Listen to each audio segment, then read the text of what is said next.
Hello. Onam ഇങ്ങെത്തിയില്ലേ? ഇന്ന് അത്തമായിരുന്നു.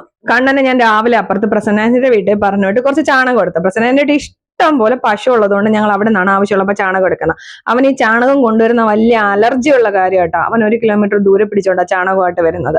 ആ വരുന്ന വരക്കോ കണ്ടത്. പിന്നെ രണ്ടുപേരും കൂടെ പോയി പൂവൊക്കെ പിച്ച് കേട്ടാ. നമ്മുടെ വീട്ടിൽ തന്നെ ഉള്ള കുറച്ച് പൂവൊക്കെ പിച്ച് അത്തപ്പൂടാൻ പോവാട്ടാ. രണ്ടുപേരും കുളിച്ചിട്ടില്ല. ഉറക്കത്തിൽ നിന്ന് എണീറ്റ് വന്ന ഗൗരി ആട്ടോ. കണ്ണൻ കുറച്ച് സമയം ആയിരുന്നു എണീറ്റിട്ട്.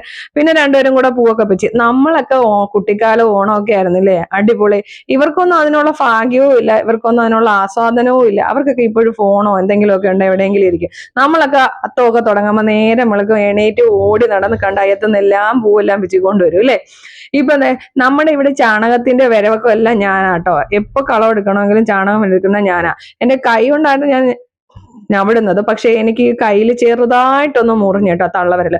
അതുകൊണ്ട് ഞാനൊരു കവർ എടുത്തിട്ടില്ല, അതിന് ഇൻഫെക്ഷൻ ഒന്നും ആവണ്ടെന്ന് വെച്ചിട്ട് ഞാൻ ആ മണ്ണും ചാണകവും കൂടെ നന്നായിട്ട് അങ്ങ് കുഴച്ചേട്ടാ. കുറച്ചൊന്ന് പൊക്കി വെച്ച് കഴിഞ്ഞാൽ അപ്പൊ ഒരു ഇതായിട്ട് ഇരിക്കുമല്ലോ എന്ന് വെച്ചാൽ പെട്ടെന്ന് തോന്നിയ ഐഡിയ. ആദ്യമേ വിചാരിച്ചത് താഴെയിട്ട് അങ്ങ് നിരത്തി എടുക്കാന്നാ. പിന്നെ വിചാരിച്ച് കുറച്ച് മണ്ണിട്ട് പൊക്കി എടുത്താൽ പൊങ്ങിയിരിക്കുകയും ചെയ്യും, പെട്ടെന്ന് പറന്നും പോത്തില്ല. അങ്ങനെ ഞങ്ങള് അതൊക്കെ ഇട്ടൊന്ന് കുഴച്ച് വൃത്തിയാക്കി ഒന്ന് പൊക്കി തരട്ടെ. അപ്പോഴത്തേക്ക് എന്റെ കെട്ടിയവൻ പോയി ചട്ടിയും കരണ്ടിയൊക്കെ ആയിട്ട് വന്നു. മേസ്തിരിപ്പണി തുടങ്ങാൻ പോകുമെന്ന് തോന്നുന്നു. എന്താണോ എന്തോ ഈ ചാണകം കൈകൊണ്ട് തൊടാതിരിക്കാൻ വേണ്ടി കേട്ടാ ഈ കരണ്ടിയൊക്കെ ആയിട്ട് വന്ന ഷേപ്പ് ചെയ്ത് തരാന്നൊക്കെ പറഞ്ഞ്. ഞാൻ പറഞ്ഞു ഞാൻ ചെയ്തോളാന്ന്. വേണ്ട, ഞാൻ ഷേപ്പ് ചെയ്ത് തരാന്നൊക്കെ പറഞ്ഞ് ഷേപ്പ് ചെയ്യട്ടാ. ഇവരാരും കൈ കൊണ്ട് സാധനം തൊടത്തില്ല കേട്ടാ. പിന്നെ ഞാൻ കയ്യിൽ അതൊക്കെ അഴിച്ചു കളഞ്ഞിട്ട് തള്ളവരിലൊക്കെ ഒന്ന് പൊക്കി വെച്ച് ഷേപ്പ് ആക്കി എടുത്തേട്ടാ.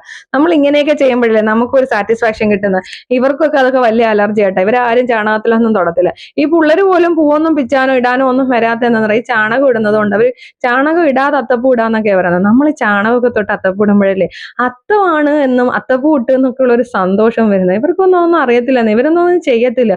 2K കിഡ്സ് പറഞ്ഞിട്ട് കാര്യമില്ല.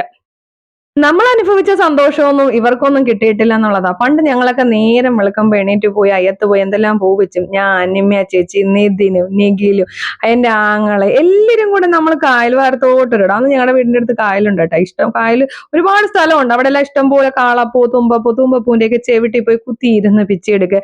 ഇന്ന് നമ്മുടെ വീട്ടിന്റെ മുറ്റത്ത് നിൽക്കുന്ന പൂ പിച്ചാൻ പറഞ്ഞാൽ പോലെ ഇവർക്കൊക്കെ മടിയാട്ടോ.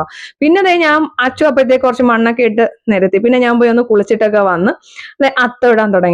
അപ്പുറത്തെ വീട്ടിൽ നിന്ന് കിട്ടിയ കുറച്ച് പൂവുണ്ട്. അപ്പുറത്തെ വീട്ടിലെന്ന് വെച്ചാൽ മതിലിന്റെ ഇപ്പുറത്തോട്ട് നിന്ന് ഈ മഞ്ഞപ്പൂ അതിനെ വിച്ചെടുത്ത് പിന്നെ നമ്മുടെ വീട്ടിൽ നിന്ന് പൂവും വെള്ളപ്പൂവും തെറ്റിപ്പൂവും ഉണ്ടായിരുന്നു. അതൊക്കെ കൊണ്ടൊരു ചെറിയ അത്തം ഇട്ടത് കേട്ടോ.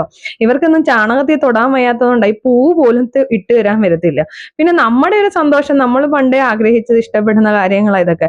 ഇവർക്കൊന്നും അതിന്റെ ഒന്നും സുഖവും സന്തോഷവും ഒന്നും അറിയത്തില്ല. ഇവർക്കൊക്കെ ഫോണും കൊണ്ട് ഏതെങ്കിലും മൂലയിൽ പോയിരിക്കണം, ഏതെങ്കിലുമൊക്കെ ഗെയിം കളിക്കണം, അങ്ങനെയൊക്കെ ഉള്ള ചിന്തകളേ ഉള്ളൂ. ഇതിന്റെയൊക്കെ സന്തോഷം എന്താന്ന് ഇവരൊക്കെ അനുഭവിച്ചാലേ മനസ്സിലാവും.